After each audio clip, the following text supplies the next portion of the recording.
Hi, fourth grade. It's Mr. G here with the Syracuse Academy of Citizenship. What we have in front of you is your long-awaited pizza wheel of names. So on this wheel, we have every student's name who's completed work this week, and just a good idea on how this works. On the right here, we have gone through and we've put everyone's name for every assignment that you've completed. So for every assignment, you get a name on the wheel. So the more assignments you've completed, the more names you have, and the higher chance you have of winning this pizza. We'll be doing this every week until, well, we're back in school.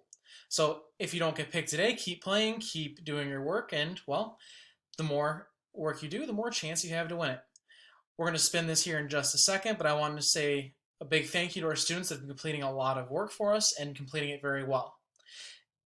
If you have completed work, or turned in work rather, that's been left blank, or not shown your absolute best, or has not been completed all of the tasks, so maybe perhaps you've only done an exit ticket and you were supposed to do a lesson. If you're missing any large component of the task, it was not included in this. But we have a lot of students that have completed all the tasks and should be very proud for the work that they have and the work that they've put in this week. Without further ado, let's spin our wheel.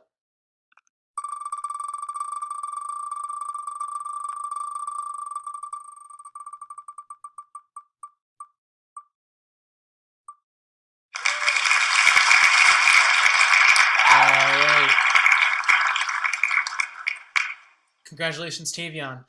A teacher will be reaching out to you shortly to get a hold of you and your family and figure out when a best time is for you to get that pizza. Let's keep playing, guys, and congratulations to this week's winner.